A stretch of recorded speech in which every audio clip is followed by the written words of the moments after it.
Okay.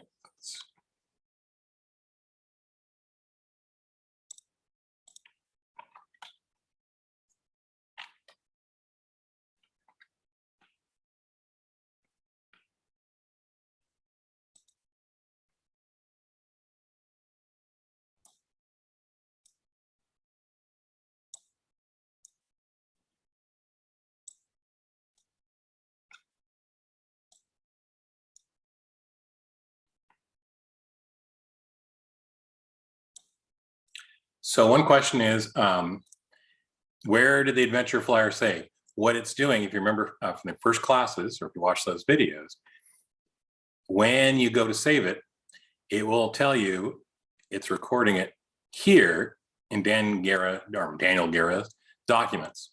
So you can create here new folders if you want to create new folders for like different projects and things, and save them there. And then when we go back to Word, you can see that, let me refresh it.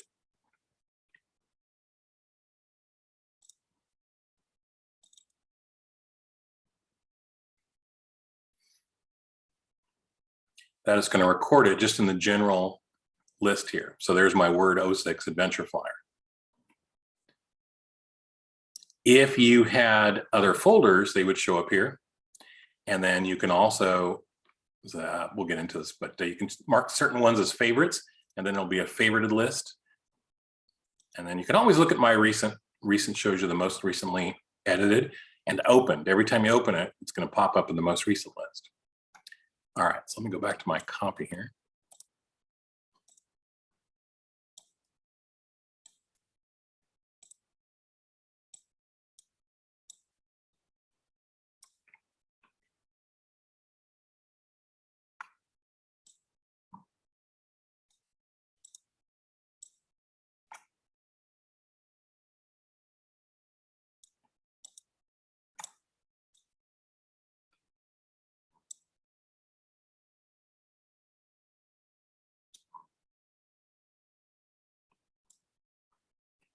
Oh, mine's being stubborn here.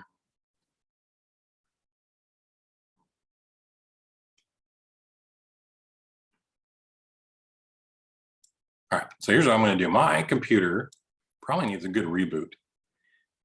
So I'm only going to copy what I could grab the first round here up to oh my, and I'm going to move that over.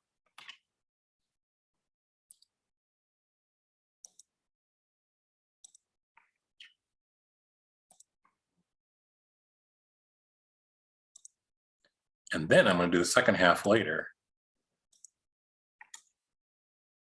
There it comes. So now here's the second half.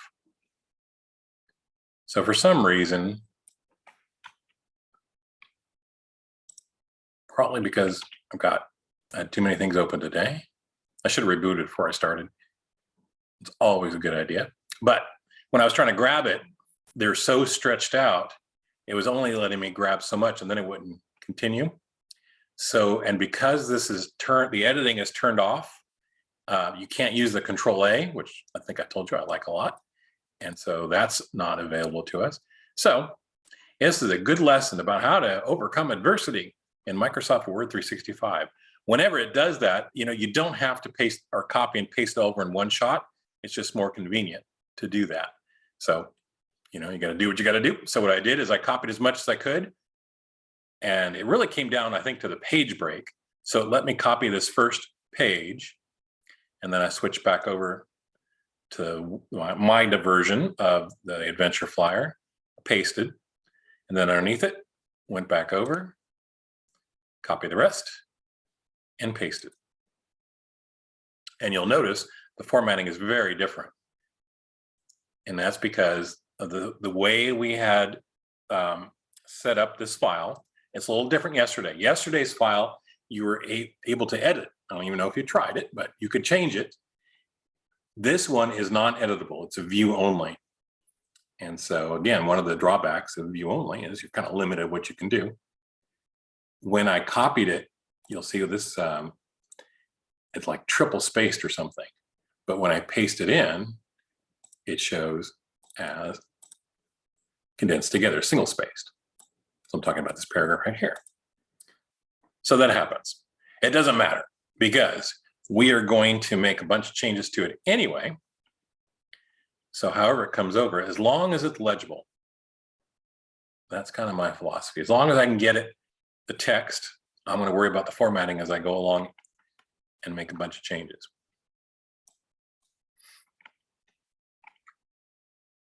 Okay. So I hope you have all this over here.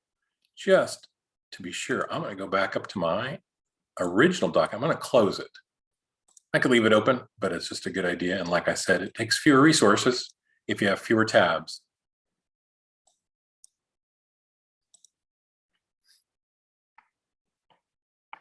And I think I mentioned at the beginning of the class, that's one of my weaknesses, is I like to have too many tabs and documents open at one time, which is fine, but then eventually you could start ending up with conflicts. So this is going to be our flyer. It's by American Travel Adventures, having people travel beyond their wildest dreams.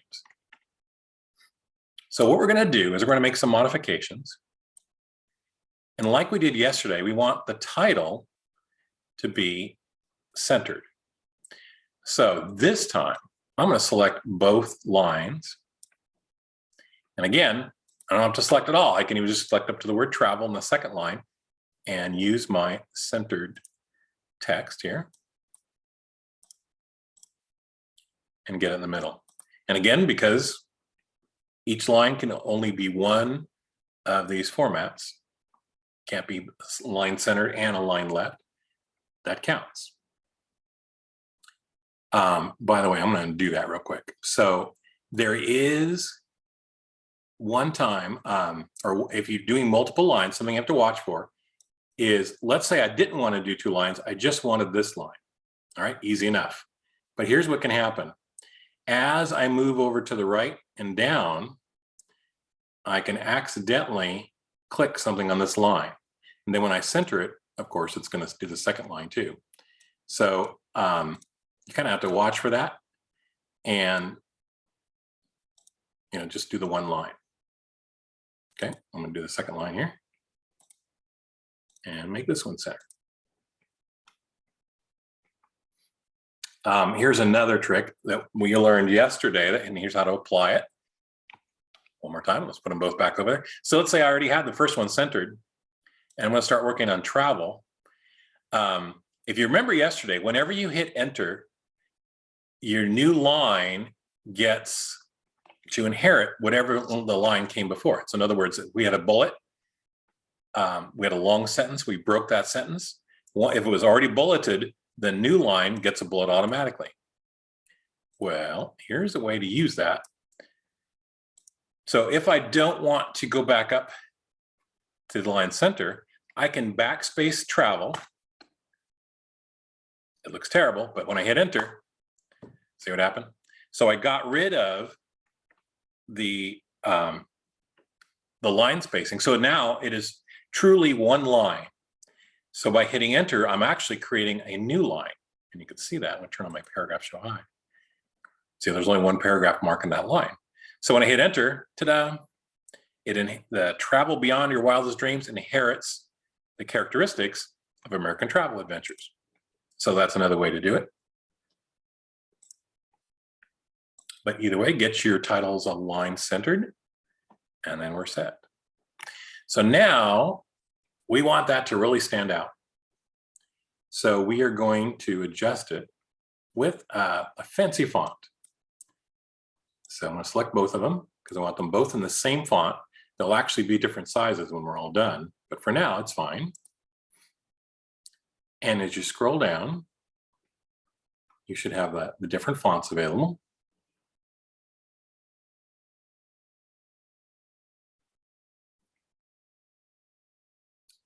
And it's going to be a serif font.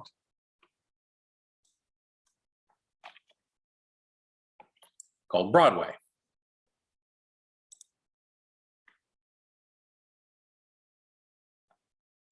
All right. Broadway is one, it's kind of fancy. And it's one of those things that works fine for headlines, but I would never make it a whole paragraph. Again, I think it's just kind of muddy and it's hard to read. So for now, I want to make these 26 points. So I can either grow font size, select the font size, or just type it in. So Broadway 26. You'll see my second line, travel beyond your wildest dreams, doesn't fit on one line if it's going to be 26. So that one I don't have to shrink down. That's okay, because it's kind of like a subtitle. So my goal is to make American Travel Adventures the first thing people see, and it draws your eye to the top. And then underneath it comes the second. So I'm going to shrink that one down, do that one just to 20.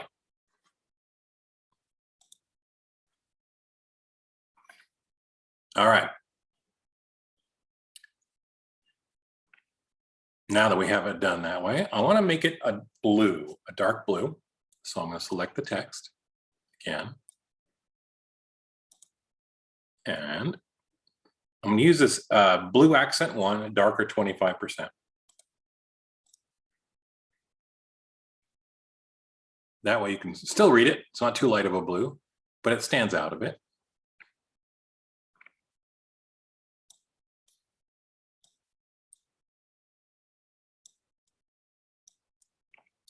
Then for our travel beyond your wildest dreams, now it's kind of our break point of our titles. So I want to underline. All right. I also want to italicize it. So I'm going to click the I in italics, or Control I on your keyboard. And then here's another shortcut. So I've got travel beyond your wildest dreams selected. You'll notice if I right click, it brings up some tools. And these are not just tools from the home ribbon. They're the most commonly used different text tools that you can work with here. And you're able to do a lot that you can do from your home ribbon here by right clicking, or whenever you select the text, you can also just go to the home ribbon. So I want to underline this.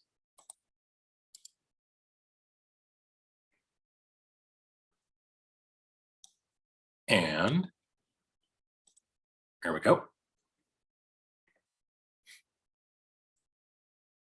So that'll give us the straight underline.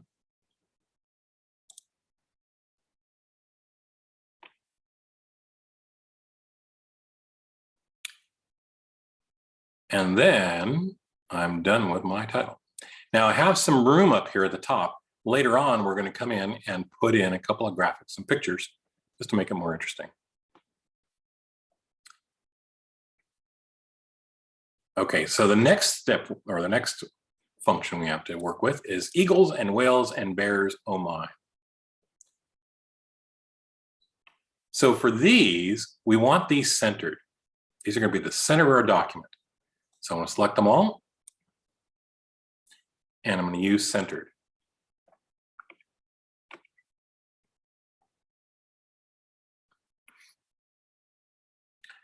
Oh wait, I'm sorry. There's one more thing we want to do in our subtitle. So please go back to Travel Beyond Your Wildest Dreams, and we want to make that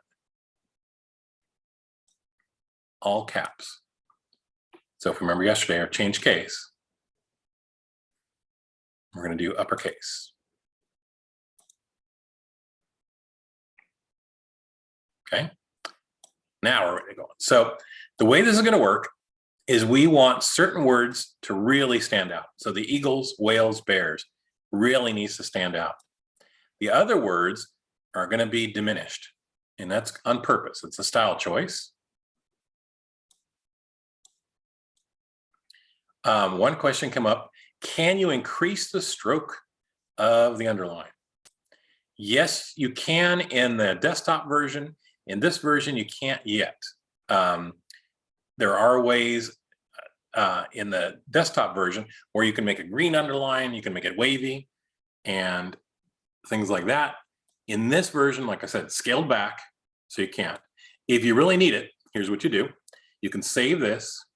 You can move it over and actually use a desktop version somewhere. Make this a green underline, and then come back to 365. It will allow you to do any changes you do in the desktop version to show up here. You just can't make them here, if that makes sense. So it's like using the two different ones for different things. So I don't know why. I wish I had a good answer for that. But for some reason, they just haven't got to that yet. All right, so here we go with eagles and bears, whales and bears, oh my. So this one, we're gonna make a new font. It's gonna be Comic Sans. This is a sans serif font. And here's the thing. We wanna make the word, the nouns, eagles, whales, bears, larger, but the other words, we wanna make them smaller. So here's what we're gonna do. We're gonna make them wrong before we make them right. So I'm gonna change it to 28 points, Comic Sans. So all of them are the same. Now, I wanna make the ands smaller. So that's pretty easy to do. I can change it to, we're gonna go to 18. You can shrink the size or type it in. Oh, don't do 818.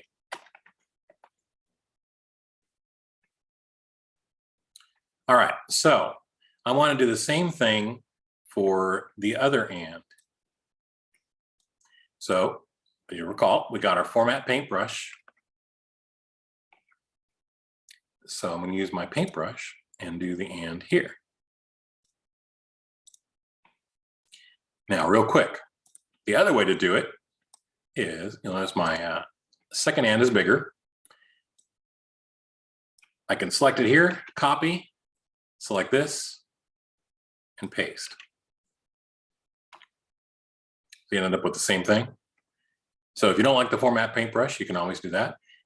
Sometimes people think, well, then it's not the same. Well, it is. That's what the computers do. The computers are really good at making duplicates and making things exactly the same.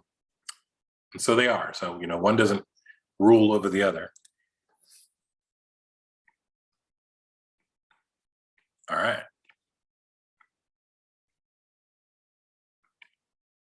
So now I want to take my animals here. I'm going to start with eagles.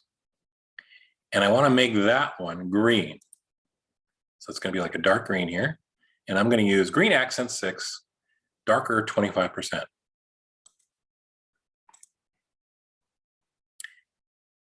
Then I want to do the same thing with whales. Now I could copy and paste, but this time when I change the color, I'm going to make it just a little bit lighter.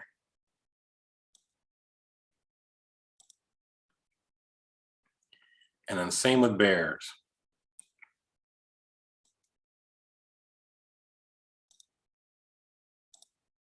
So you'll notice when I selected the font color, for the second one, I went to green accent 6, lighter 40. And then for bears, green accent 6, lighter 60. So that way you get a little contrast here.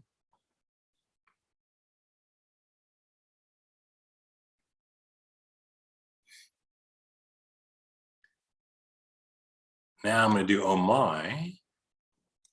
And this one, I want to call back to our Broadway. Meaning, so I have Broadway at the top. I'm going to put it here for oh my, but I'm also going to make this one a bright red. And then I'm going to select Broadway here.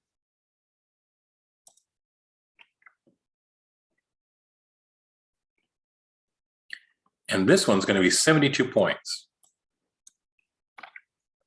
If you recall, that has some significance. If it's 72 points, then when I measure the font on the paper, that should be 1 inch high because there's 72 points per inch. So this way, we're getting a little artistic here.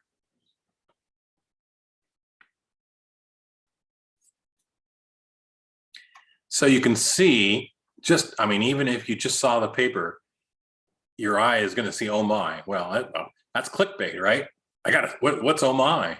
It's like when you see on the internet, it says, you got to see this list. You won't believe what happened to number 3, whatever that is. And they're just trying to get you to click on it. Well, same with the flyer. They want you to read it like, what is that? And then you read it, eagles and whales and bears. Oh my, ooh, I want to see those. And then you've got a client hooked.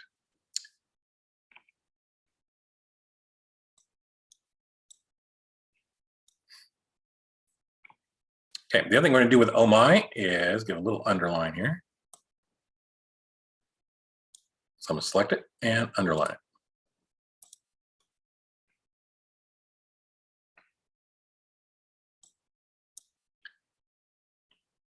I'll turn off the paragraph show height so you kind of see what it's going to look like. Now, why did I make eagles darker? I could have done it the other way around. I could have made eagles lighter, whales would have been the same, and then bears darker. And then, if you're really working on this and you have the time, you can try it and see which one looks better. So there's no rule to doing this. What we're trying to do is use the different tools and control them to make something look a little more than unusual, just something outstanding.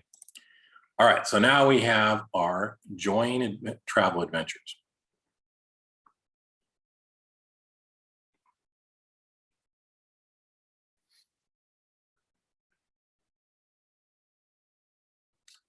For this one, I've got this font, it's still Calibri. I'm going to change it to Times New Roman 12. Now, remember, where did Calibri come from? 11-point Calibri here. It's because when we created the new document, that's what Microsoft Office 365 loves to default to. And that's how it came up. So we're just going to change it to Times New Roman 12. Now, I think I mentioned when we first started that once the Microsoft Word software started getting pretty sophisticated and the printers were doing a really good job of printing stuff out, a lot of people who used to send out flyers to professionals would say, hey, I don't need to use a professional anymore. It's expensive. I am going to just use my own skills and create new flyers. And man, look at all these fonts. And the tendency is to use too many. Right now, I would say we're pretty close because we have Broadway up here. We have Comic Sans here, Broadway again, and then Times New Roman. So, you do have to do some sparingly. It's, kind of like sprinkles on a cupcake. When you're putting those sprinkles on, if you dump the whole can of sprinkles on, that's a lot of sprinkles, but it kind of ruins the flavor of your cupcake. Same here. A few are good. Too many will just make it too hard to read. So one question is, does our flyer have to be text? No, you can add a photo. In fact, when we're all done with the text, we're going to do that. Here's another difference between the desktop version and the 365 version. The desktop version handles images, pictures, really well. The 365 sometimes has problems. As you remember with our the exercise we did where we did the crow or the raven, I have found it's better to do those last, because when it tries to refresh itself, when you make a change, if you've got a lot of images on there, it can really get slow. But if we just do the pictures at the end, then fine, let it reset itself, but it won't mess up anything else we did, and it moves a lot faster. But it doesn't matter, frankly. In the end result, you'll have to have more patience, but you can put the pictures in at any time. Personally, when I'm doing a flyer, let's say I'm typing this out and just starting from the top and working my way down, I like to get all the text in anyway. That's my own preference, because then I kind of see, all right, well, look, I got some space over here. I could use it here. And how about something over here? All right. Now, when I was doing it, I might not have anticipated that, but I see it now, and then I could start putting in some drawings and some images. All right, so now we have our invitation here, join our Voyager Travel Adventures. So this text, I want to make a hanging indent. So as you recall here, we've got our line spacing options. And under indentation on the left side, it says special. We're going to use hanging. And it's going to be automatically set to 1/2 inch, which is good. So when I do that,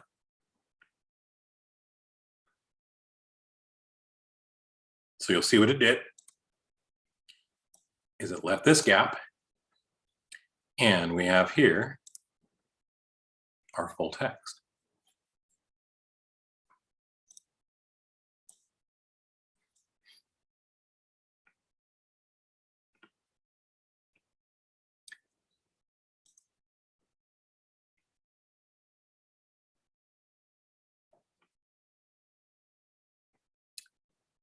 All right, so with this text, we are going to modify our text in here. I want to break it into 2 paragraphs. So where it says spend, I'm going to click to the left of the S in spend and hit enter. So it's going to put in a paragraph mark. Let me turn that back on so you can actually see it did it.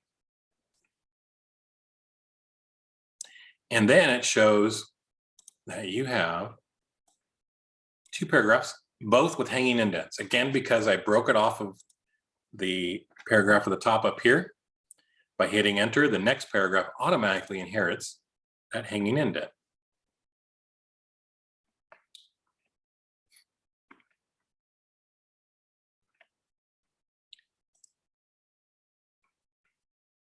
All right, so we're good so far. Okay, my departure dates. I'm going to select these 2. I want these to be Times New Roman as well. So I can click this, 12 points. I could have selected it all together, but I just wanted to point out that why couldn't I have used this paragraph and the format paintbrush? Well, let's see what happens if I tried it. Control Z is undo. So send it back to Calibri. I say, well, this is Times New Roman. I'll just format paint this down here.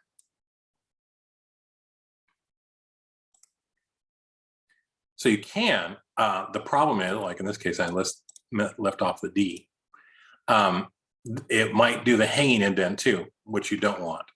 Our text is kind of too short to notice, but let's just say I have more text here. Watch what happens. Select that, copy, paste, paste, paste, paste, paste. See, now I've got the hanging indent, which I might not want when it comes to the departure dates. So the way this is going to end up, it really wouldn't matter. Nobody would notice. However, let me undo here, undo back.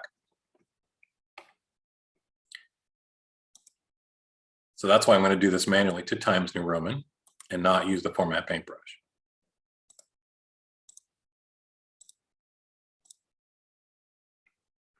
That way I know it's clean.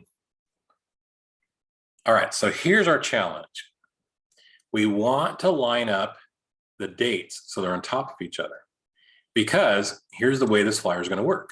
Later on, we might decide, hey, this was a good flyer. It got a lot of people interested.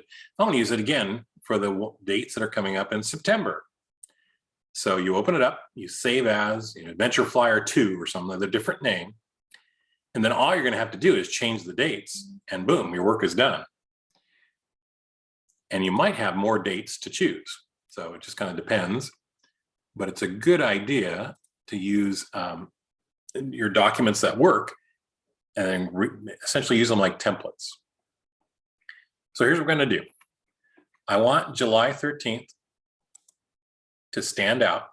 So I'm going to hit the tab key. Now I want August 18th to be underneath it, or 14th, pardon. So here's a question. Do you always want the dates on separate lines? You don't have to, but it's kind of your call. What happened in this flyer, if you can see it here, we are close to the bottom. So we have, kind of spaced out here. It's a personal choice. In this case, they'll show as different if I put them together like this, and I turn off the paragraph mark.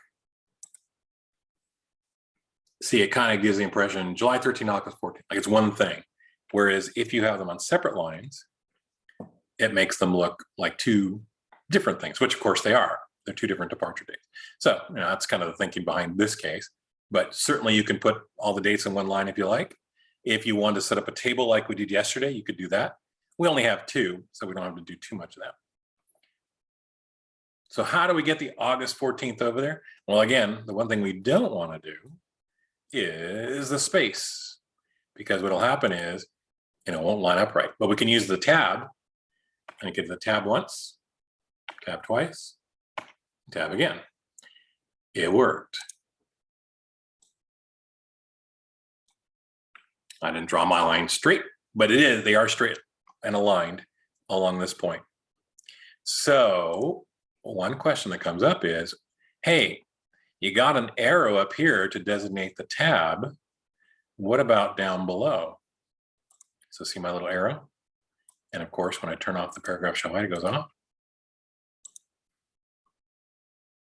Well, I don't have one on August 14th. What happened? Here's the way it works. When I did August 14th was at the beginning of the line. So let me just clear that and take it back. So when I'm hitting the tab key, I'm not getting arrows because it's technically not a tab that it's inserting. What it's doing is the first line indent. How can I tell? Well, first of all, there's no arrows, but the second thing is now I go to my line spacing. Let me look at my line options. And then what it's done is put that first line in there. So if I hit enter and start typing, see how it's lined up too? Whereas on July 13th, if I hit enter and start typing, it's left aligned. Let's just say, for the sake of argument, you want it to be tabs and not do that indentation, okay? The way to defeat it, or not defeat it, but override it, is put a space first, then tab. It will still line up correctly. So I look at my line here, it's still lined up, but now I can see it's 3 arrows, and I know that means 1.5 inches because it said the tab stops are every 1/2 inch. Now you might be tempted to say, not quite 1.5 inches. 1.5 inches plus 1 space, right? The way the tabs work is it doesn't account for that space because it doesn't need to. The tab is going to move it over to the 1/2 inch mark right there, whether there's 1 space or not. And I can demonstrate that by hitting more spaces in here and see how the first arrow moves, but the others don't.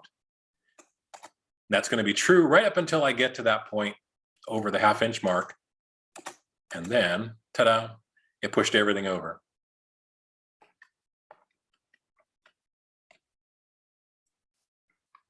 So now at the end of August 14th, when I hit enter, you'll see it goes back to the left aligned without that first line indent. So I mention this because in the long run, it's not going to matter on this document. But there are times where you'll open a document, let's say somebody else worked on this, and you start working on it, and you want to put another date in here, and they have not done a little space trick. So they just put in tabs. But you want to put a note here.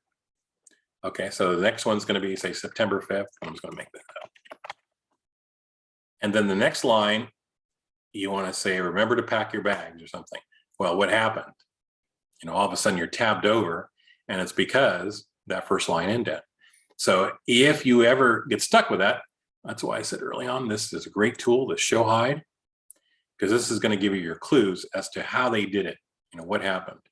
And now you can see there's no tabs here. There's one up here. So you say, oh, I see what happened. Okay, no worries. I'll just backspace and then don't forget your luggage or whatever I wanted to put in there. So see how that works? So I'll leave one tab and the other one by itself. Now, if I need it to be further over by 1/2 inch, I can click on the July, or I can even click before the tab, hit tab again, come down to August, hit tab again. And again, they're lined up now, further 1/2 inch.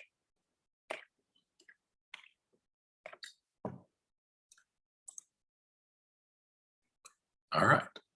So it is 6:56. We'll take a 10-minute break. When we come back, we will finish our flyer here with some fancy graphics.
All right, so we're back from our little break.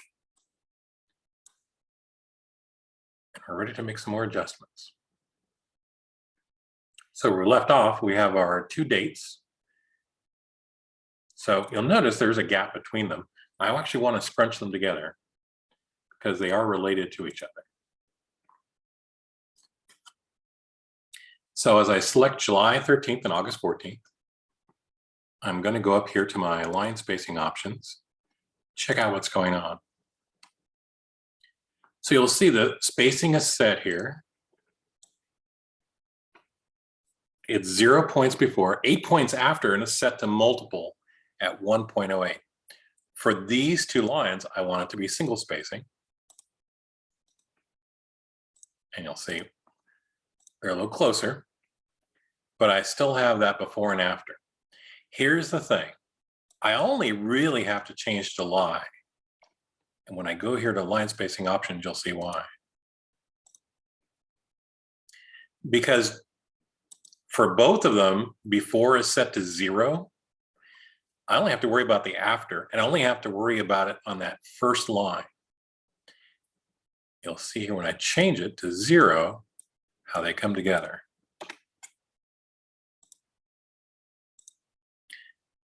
See how they're together? And see why I didn't have to do August 14th? August 14th still has 8 points after. In fact, that's what's forcing the gap between the date and then for the complete itinerary. This gap in here is caused by that 8-point spacing, and then any spacing set for this paragraph. So that's why I only had to do one. I could have done both and then adjusted the bottom paragraph if I needed to.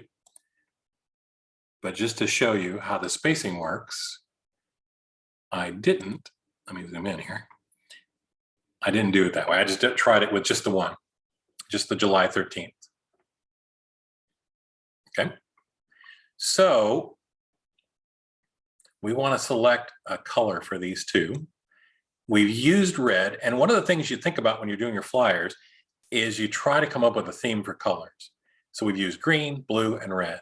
Pretty basic colors. So I could turn these green. I could turn these yellow if I wanted to, but if you're trying to kind of give this overall view, then you don't want to use too many colors, just like you don't want to use too many font styles and too many sizes. So I'm going to pick a red, but I think this red is just too bright. Now, when I selected it, you'll notice I didn't select the last paragraph mark. So only the August 14 turned color, not the paragraph mark itself. Does it matter? Not here in this flyer, because we're done with this particular date. But if I put in the year, see what happens? It's red because the paragraph mark wasn't red. So let me try that again and undo. This time, make sure I select that paragraph mark and pick my red color. There it is. So now if I type in the date, it'll automatically be red. So that's why when you see a paragraph mark one color and another one not, that's the significance of it. You'll also notice that once I change the font color up here, my default changed. So that little red underline, that indicates what color it will be if I click on that. And so that way, if I want to use it again and again and again, say here, I don't have to use the drop-down list. I can just pick red and it shows me the most recently used color, and that's the same color. However, I don't want that to be red, and I want this red to be showing up, but actually I want it to be a little darker. So I'm going to use a little darker red here. It says dark red. So it is red, but it's kind of a mix between the red and the black. So again, you can do that. If you do want to have different colors, you can use a different shading or different tones, and that will not make it'll keep your flyer from looking junky and still allow you to have a little creativity here and make them distinct. Oh my doesn't really relate to July 13th. You can also use color and style to link things together. So, if you were having in this flyer, you want to list maybe the types of eagles they'll see, you might make those green because eagles was green. Again, you don't have to. That's just kind of one of those things you play with. And it's basically your own personal style, or moreover, the boss's personal style. Because when you turn this in, they say, I don't like it, too many colors. Okay, no problem, I can fix that. All right. So now we have them lined up. I'm going to turn off my paragraph show hide. Yep, there they are. Their dates are lined up. And you can't miss them. All right. So let's go back in here. The last paragraph here is still Calibri. I want to modify that, change it to Times New Roman. 12 points. Just so it matches everything else. And now we come to the website. So here's what happens.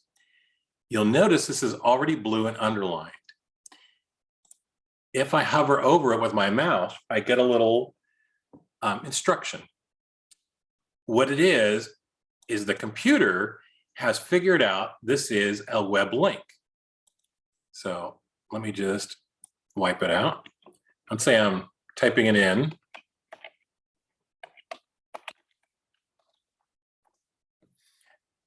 Now I hover over it. I don't see that image, and I don't see it blue, and I don't see an underline. What happens is if you type www. and then your website, it doesn't even have to be .com. Let me try a different one.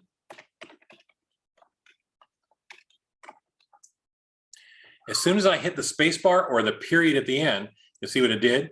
It converted it to a web link. So when I type out www.vtaventures.com, right now, it's not a link. Hit the period, oops, period, and the space bar, it becomes a link. If you don't want it to be, you can undo, and it converts it back. So remember, I said the undo works on any maneuvers that the computer does for you, just like your own maneuvers. So then it stays a plain text. So why would you want a link in here?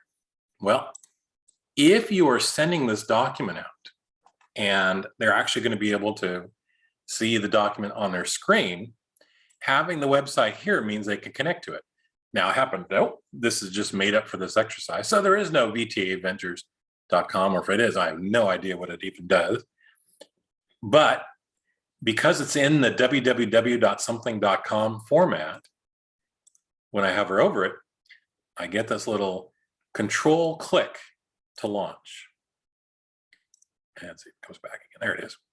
What that means is if I hold the control key on the keyboard and click the mouse button, it will activate that link and open it in my default browser. So what that does, it allows people who are reading this, let's say you're sending this to them via email, they open it up, oh, this sounds interesting. Oh, here's more information. I'm going to control click and it'll launch it. So we're going to be doing a couple of these when we do our linked web pages through Word. So you get a chance to see it, and there'll be real pages. But just know that's why it does it. If you don't want that, then you can remove the formatting and have it just be dumb text. In other words, it's not smart enough to know that it's a web page. It is an autocorrect feature. And like I said, it happens all the time whenever you use www. You have to put in the www, which is funny because nowadays, You know, a lot of people don't do that. It's seen as a little old-fashioned. You know, computers or the internet's been around so long, they already have things that are old-fashioned. And so what they'll do is not put in the www. Well, if you still want it to be a link, you can still work with it. What you can do is type it out, have it converted to a link, and then backspace out the www. It stays a link. When I hover over it, see, there it is, and it would still be active. That's one way to do it. There is another tool. It's the insert the hyperlink and allows you to edit the hyperlink and the text, and you could do it that way too. But this way is a little faster, and then you're not putting in the www. All right. Just by the way it works is if you had like a little itinerary on your website of Alaska, you can click up here, see the word Alaska. I can actually turn that into a link. And then as people are saying, oh, here, let's see what this Alaska thing is. And it would pop up and maybe show pictures of the last tour of Alaska or something. So you can make the document active that way. What happens though is it will convert it to a blue color with an underline, and that's the indication it is an active hyperlink. Here's a little flaw with that though. I'm going to change for complete itinerary. I'm going to change it to, I think that's about here. That about right? An underline. Oop, a little darker. So what you can do is you can actually use that formatting with the blue with an underline. Yeah, and it'll look exactly the same. So if you want people to think their computer's broken, do that. And they'll try to click on it all day and it'll never work. As I hover over it, you see I don't get that little notice that this is a link, and I can control click to activate it. So that's one of the problems with that blue underline is all links will have that, but not everything that's blue and underline is a link.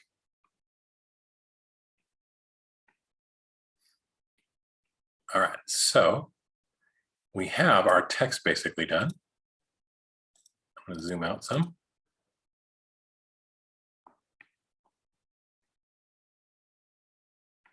Now, as I mentioned, we want to put in a couple of graphics. We're going to put an eagle and a whale and a bear. So here's what happens. I'm going to click to the left of the word eagle, and that's where it's going to plant the picture. It's actually going to mess up our text, but that's okay.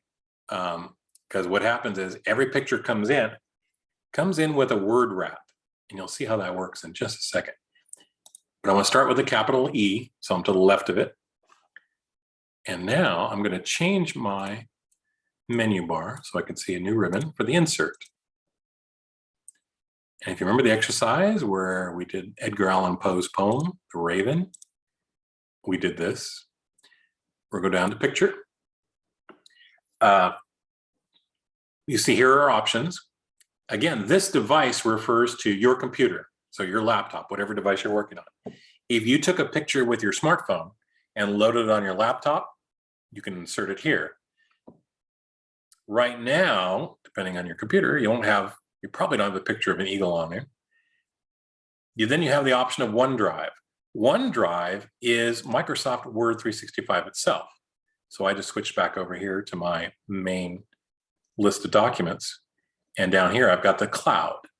So it's a OneDrive. And I mentioned this when we started. You can store pictures, anything you want on here. And you have a lot of room to put stuff on here. Then it's accessed wherever you are. Wherever you log into Microsoft Office 365, your pictures could be there, and you could load them there. Go back to my document here. You can click on stock images. I'm going to do that. These are okay, but it's basically what Microsoft has in here. If you want to browse through them, you can, but here's the thing. The one most people use is Bing Pictures. The difference between stock images and Bing Pictures is Bing Pictures is everything on the internet that it can get a hold of. So Bing, if you're not familiar with it, is a search engine. It's a lot like Google, and it spends its nights crawling around looking for things and trying to categorize them, including pictures. So I'm going to click on Bing Pictures. and it's going to look a lot like Google. So here are the online pictures, and I'm going to select in the box where it says search Bing, and I'm going to put in eagle and do a search.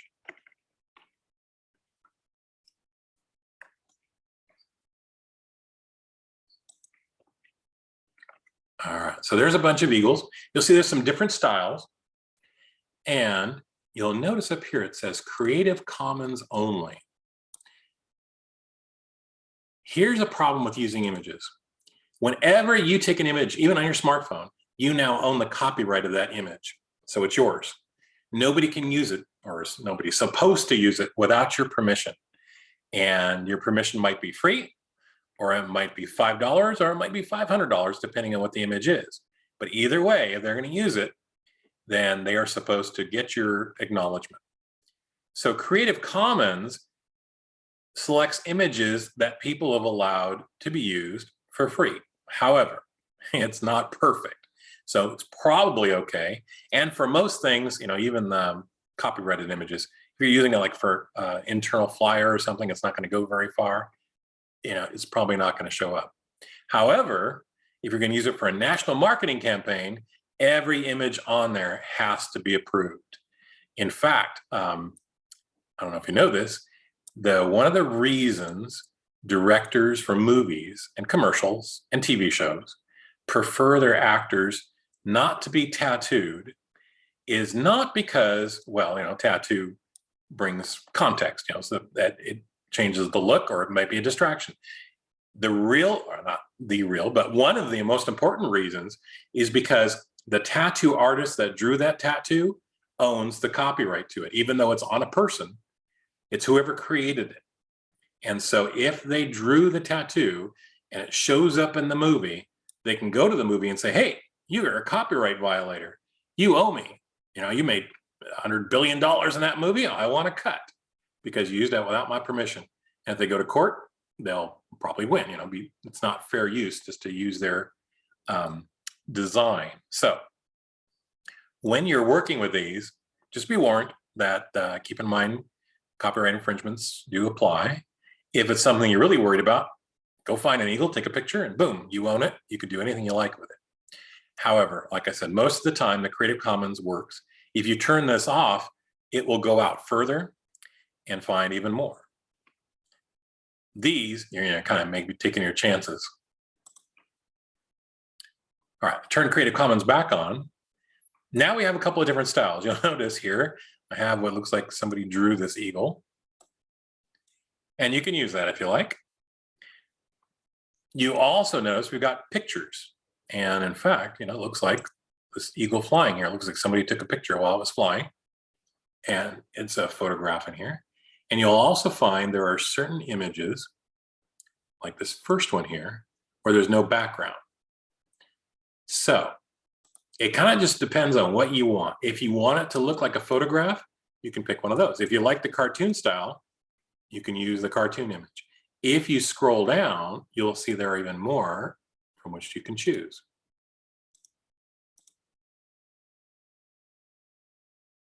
And different styles of eagles. So there's a brown eagle. Of course, the bald eagle seems to be the most popular. You also have a couple of other options here too. You'll see there's this funnel. The funnel is a filter. So I'm going to click on the filter. Here are the different categories. First of all, sizes. So right now it's showing me all sizes, but if I told it I only want to see small images, it'll redo the search and show me only images that are smaller. I'm going to go back to all sizes. As a general rule, depending on what you're going to do with it, if you're going to use extra large, you might do that because you might expand the image. You're going to stretch it out and make it look bigger. If the image is too small, what will happen is the photo or the image will start looking fuzzy because it can't, doesn't have enough data, and that's not a large enough image when it was taken. So that's one of the advantages of using extra large. On the other hand, if you're going to put a bunch of these images all over your document and they're all extra large and you're going to email them, what'll happen is your email will get pretty big. And some email servers limit with the size of an email. And one of the reasons they do that is for security, because sometimes bad things are attached to emails, and sometimes those are pretty big. For our purposes, we don't have to worry about that, so we'll just leave it to all sizes. And then you'll see there's type.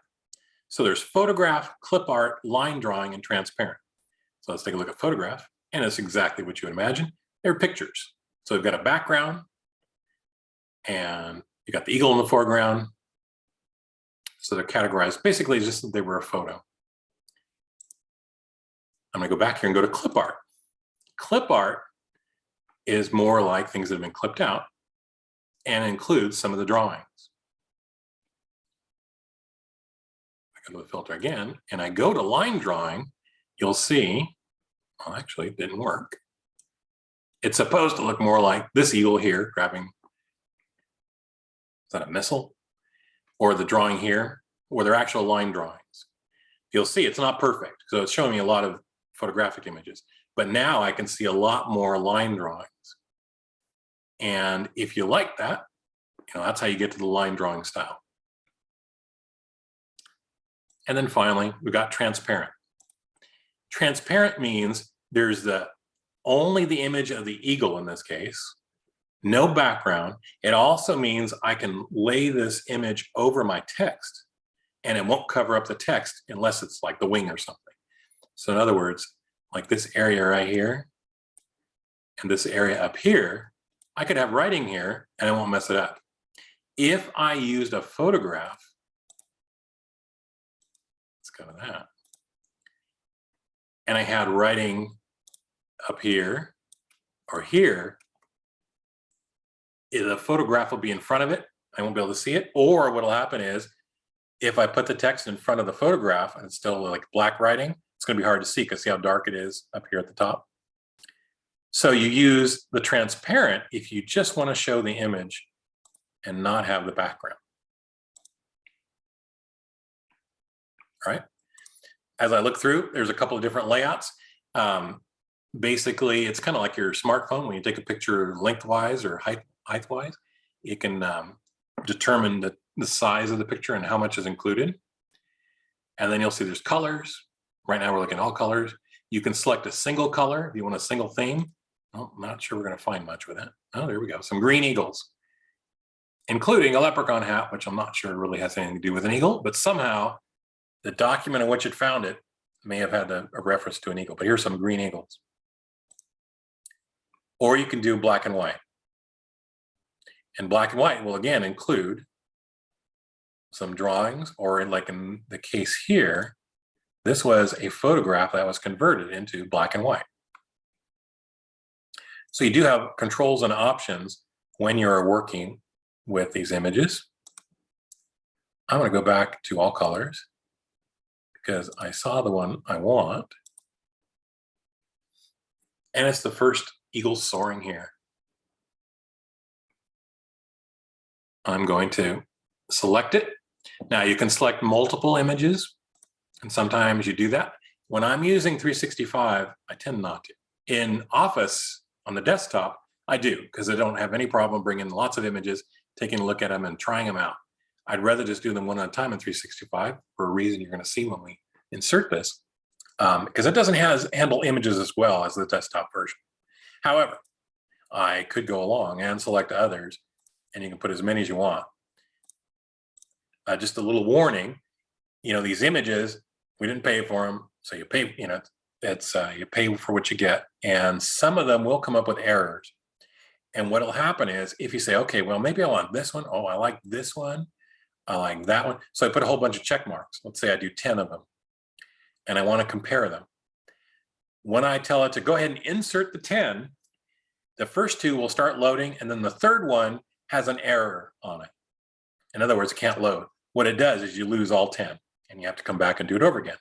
So it's another reason to just do one or two at a time and handle them individually. If there's an error, you don't lose your whole selection. But in this case, I just want one.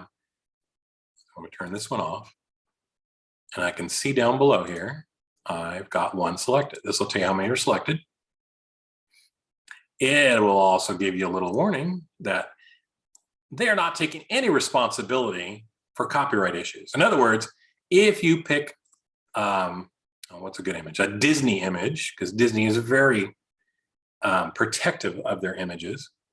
And let's say your flyer goes viral and you're making a whole bunch of money off of it, you will get a nice little letter from them, from the Disney lawyers, saying, please cease and desist. And if you don't, they're going to take you to court. And they may even try to charge you. If you've made a lot of money and they think they get some, they might try to charge you for it. And you say, well, but wait a minute, that's Bing's fault. It's Microsoft. Go blame them. Well, what they're going to do is they're going to say, Microsoft, you saw this. You had to see it when you clicked insert, so you knew you were responsible, so don't sue us. And that's their legal disclaimer. If you want to learn more about copyright issues, you can click here. There is a clause in the copyright law called a fair use clause. And fair use means it's for educational purposes. You can use pretty much any image if you're trying to demonstrate something. Like as I was trying to show you how to take a picture of an eagle for my photography class, and I chose somebody else's eagle photography, that would be fair use, even if I'm making money on it. So just keep that in mind. All right, so I've got my transparent eagle selected. I'm going to insert and see what happens.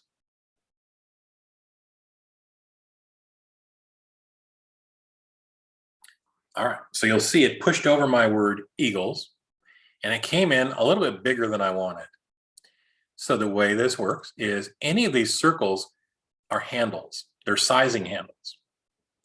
So I can click on one of those, and I usually grab a corner one, and I can squeeze it in,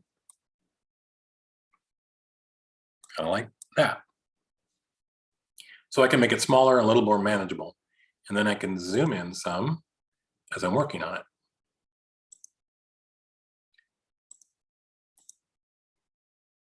Now you'll notice it's pushing over the E. Here's the option I have. I can go to word wrap. Word wrapping gives you some choices. So right now the picture is in line with text, meaning the image is just as if it were text. So in other words, if I start typing something, see how the eagle gets pushed over and the word eagles? So it's in line with the text that I'm working with. The other option is I have to click on it, and I've got my picture toolbar, wrap text. I can do square left, square right. Those are forcing the image to be in a certain spot, and it squares it up. But you'll notice it's still taking up space on my line, and I can tell because the word eagles is pushed way over. So that's not what I want. I'm going to click on the eagle again. I can see my anchor points around it. And then just like yesterday, when we were working with a table, once you've selected it, you've got a new menu bar or new menu choice to choose from. And I'm going to select on picture, and there's the picture tools. So you only see these tools when the image is selected. When you're on the text, they disappear because they don't apply. So if you are working on it and all of a sudden you click in the background, you go, hey, wait a minute, where did all my picture tools go? Always make sure the picture's been selected, and then they should show up.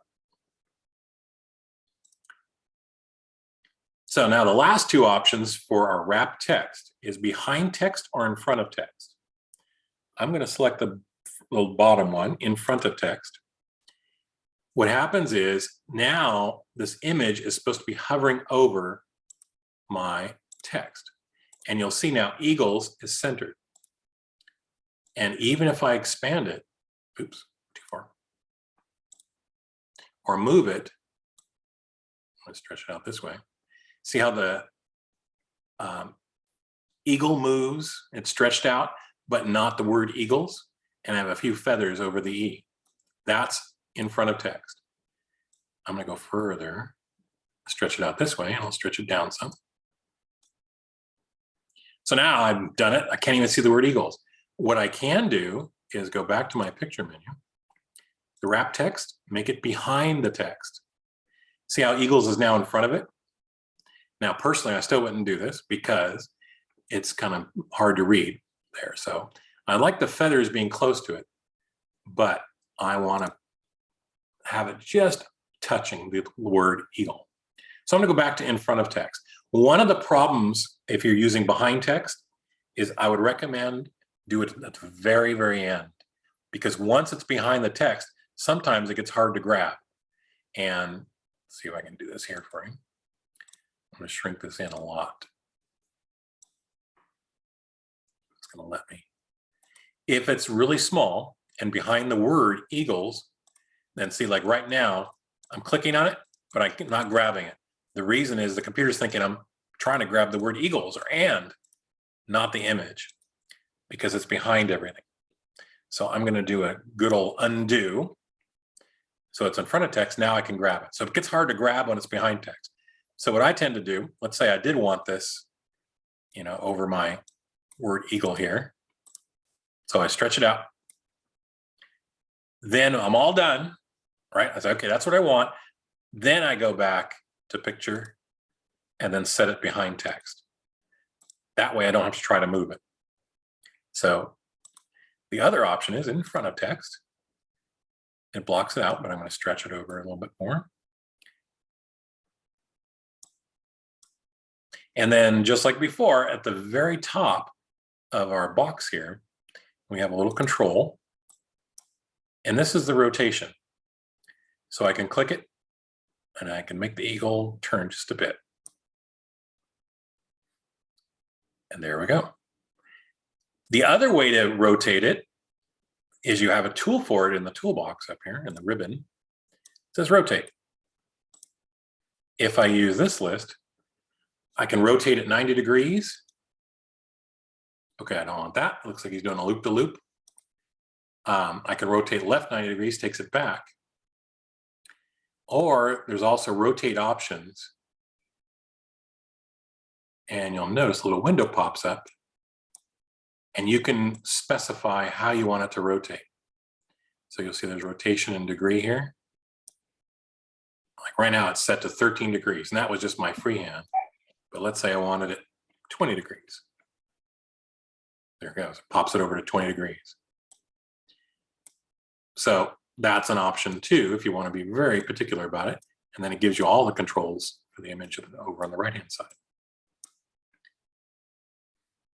So I'm going to shrink it in some.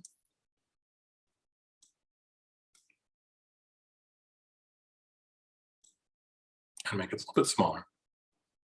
All right, so that's looking good. So I've got eagles, now I need whales. I'm going to click to the right of whales because I want this one on the right side.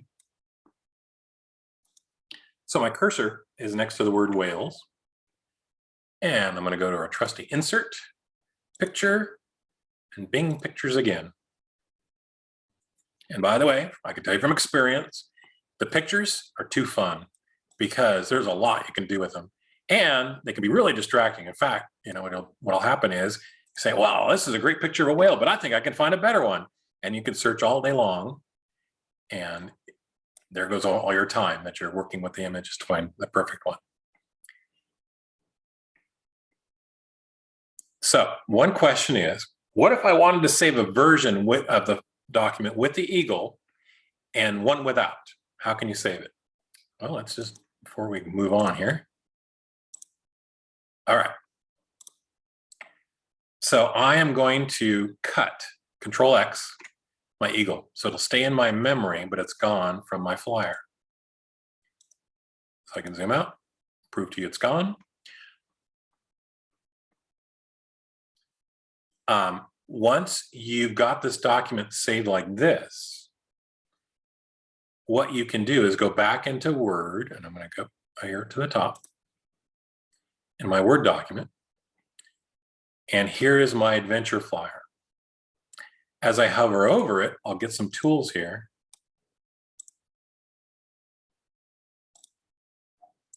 And what you're able to do is you can make a copy of it here and create a new one. Or the easy way to do it is I say, all right, this is good the way I like it. I'll put my eagle back in. Went the wrong spot. I'll put it there for now. I can select all, copy, go to my Word document, click a new Word document.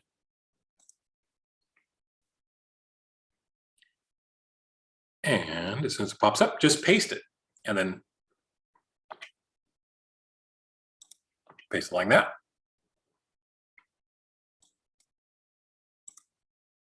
He says, and nothing happens. There it comes. And that should have brought the eagle. There it is. So now, if you look at the top, I have two documents up here. And this one, without the image. So when I save this, I can say, adventure flyer, no images.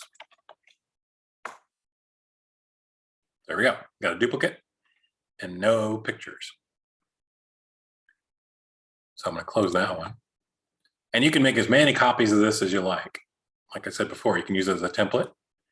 And in fact, depending on your images, if they are difficult images, you can save a generic version. And then, if you change the animals later on, just modify those. You don't have to go back and delete anything. You just adjust the words and you don't delete the images. So let me go back here to my eagle and picture. And one thing I have noticed with Office 365 that doesn't happen with the desktop is you notice how when I was messing around with it, I pasted it back in, it went back to inline with text. And I have to readjust it to in front of text. In the desktop version, it doesn't do that. I think that's just something they'll probably say they're working on, because this really shouldn't. It should remember what you did before. All right, so now I'm ready for my whale. So I'm going to insert picture and Bing Pictures and type in the word whale.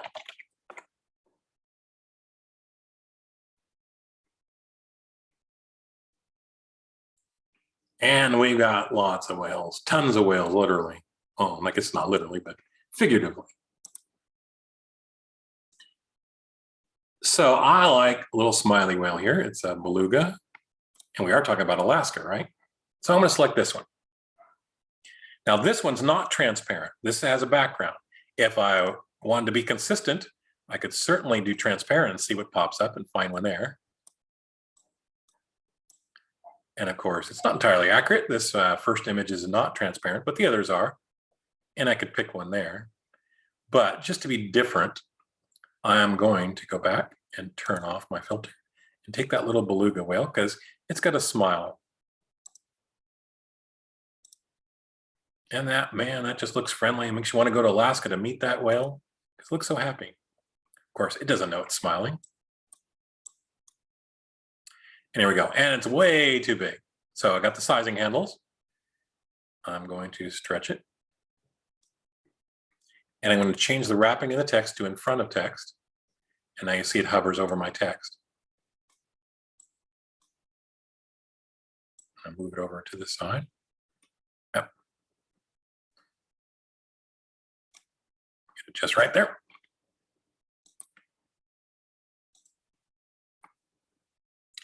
And I'm going to make it smaller.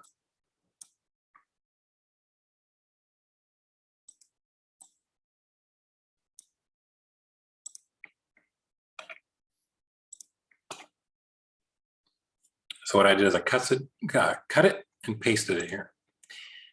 You'll notice when I was resizing it, if you grab the corner, it does it proportionally, meaning it shrinks it down vertically the same amount it does horizontally. If you want, you don't have to do that. You can stretch it out. That makes it look a lot longer. Here's a trick. If you ever take a picture that you don't like and you say, I wish I had lost some weight, what you could do, stretch it out this way, and it makes everybody look thinner. If you pull it in like this, now doesn't that look like a skinny whale? So it does distort the picture, but sometimes you want it distorted. So I said I want to leave this one as a photograph for a reason. And here comes the reason. Let me make sure the wrap text is in front of text. And it's going to put it back over here.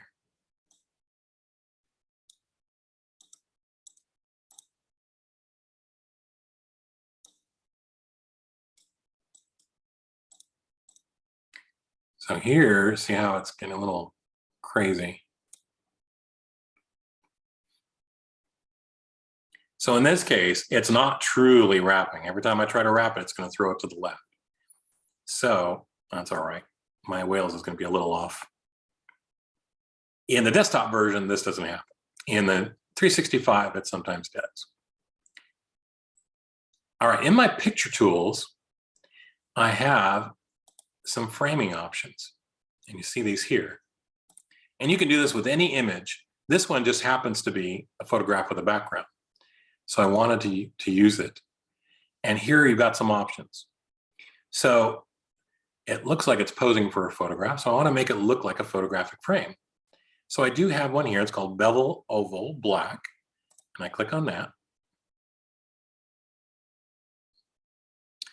And you'll see now it looks like a round image. I'm going to click off of it. And the reason it's pushing it up so high is it has down here, I don't know if you can see, it's a very light shadow. So if I don't want that, I have to choose another style, or I can modify the style to change that. But there is another one down here. When I get a circular frame, kind of like that, like you're looking out the porthole and seeing the whale.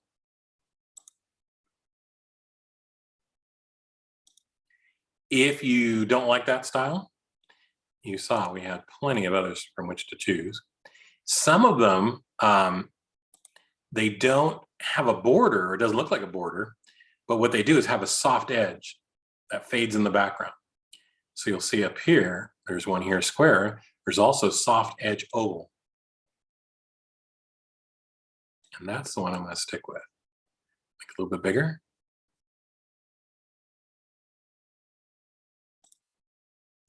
And there we go. So now we've got our whale. I think I can only move my eagle a bit.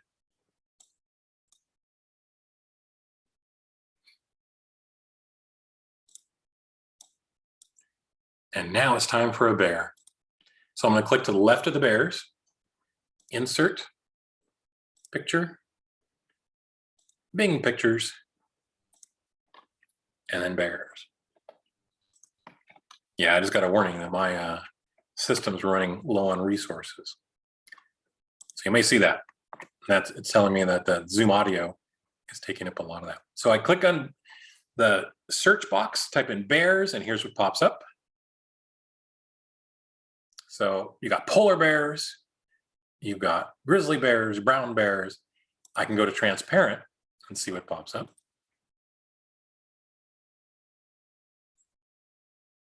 And there's bears everywhere. There's even a teddy bear. That's probably not the bears people want to pay for. And then, here we have a decision to make. Are we talking about cuddly bears that people want to go up and see, oh, the cuddly bear? Or we are the adventure club. So people want to have an adventure, which means they might want a scary bear. So here's a scary bear about ready to attack. So again, it kind of depends on what you want the mood of your flyer to be. And we did say bears, and there are a lot of teddy bears on here. So you kind of choose the different styles you like. So I picked transparent. So I'm going to take this first black bear here. And I'm going to insert.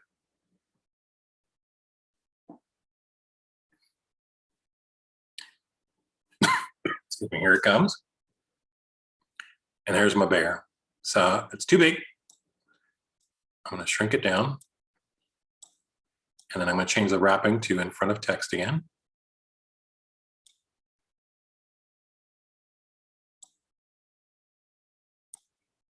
And sometimes it takes a few clicks to get it to the right size.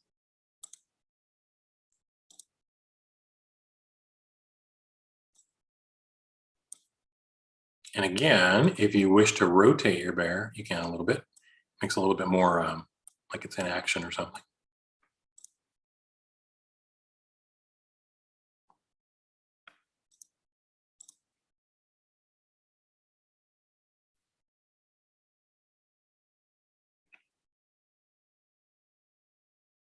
Okay, so he's overlapping the oh my.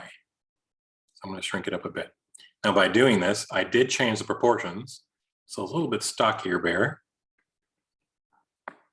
but it still works. Let me zoom out, see how we're looking. I think my whale needs to be bigger.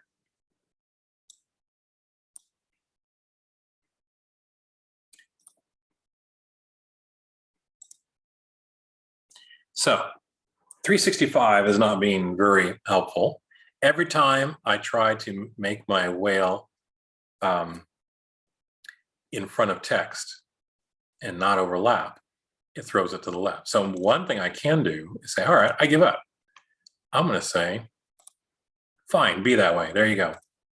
And just leave them all on the left. On the desktop version, you should not have this problem at all. It's much better at handling the graphics. So what can you do? One thing is I can undo and say, all right, I'll settle for that. On the other hand, I can just go to redo and leave them all on the left. If you're using the desktop version, there's something else you can do. And that is you can actually layer the images on top of each other. So like in this case, my eagle and my whale could be overlapping, and I could make them overlapping. Same with the bear. And so if you had, like, say you want to put a party hat on the bear, you can insert an image of a party hat and put it on the bear, and it will work. Another another option you have is, even in 365, there's PowerPoint. PowerPoint handles images much better than Word. So another option you have is taking these images, moving them to PowerPoint, making changes, and then bringing them back. So that's the third option if you really wanted to get something specific. And then, as I said, you could always take this document. When you open it, I'll close in a second, you can see how to do it. You can open with your installed version of Microsoft Word on your desktop or your laptop, make the changes, and then come back into here. So it'll let you do that. All right, so see the differences in our images there? And that gives us the final document with the images. And then I also have one now saved without. So I'm going to close this. And here's my adventure flyer with no images. I'll click on it. And I need to log out. Well, it should have opened. Take my word, it would normally open. Try refreshing this.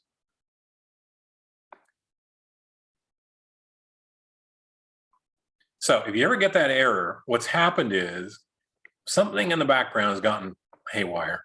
So it doesn't think I'm me anymore. See if I reminded it. No, access denied. So what I need to do is log out, shut down Office, and then restart it with the new password, or not new password, but my password and my username, and then it should work. So, but anyway, you could see it here. Another option, as I said, if you want to work on the document, is when you click this drop-down list, you'll see there's Open in Desktop App, and that will actually open it in Microsoft Word on your desktop. Now you have to have a version of Word installed, and it should be relatively recent, like beyond 2000, for it to activate correctly. But it will open it up. It'll still keep it stored here unless you want to save as on your desktop, but you can actually work on it through your desktop. You will see up the top here, I do have previews of my flyer with my images and the one without the images. Let me see if this will let me open it this way. No, I didn't think so. So that is one of the drawbacks of 365, is this happens, say, once every 2 weeks or so if you leave it open. So it doesn't hurt just to close it and reinstall it, not reinstall it, but restart it. And then it should refresh. We'll find out tomorrow, because if I can't get into my files tomorrow, I'll be stuck. So any questions on our flyer? Yeah, it's not, look at that. It's not even gonna let me open the one with the images that I just closed. I know that security is important, but they really need to fix these little bugs. All right, so with that, we are done for the evening. We'll be back here tomorrow at 6 o'clock and see if we can break Microsoft Word again. So thanks for a good evening and have a good night.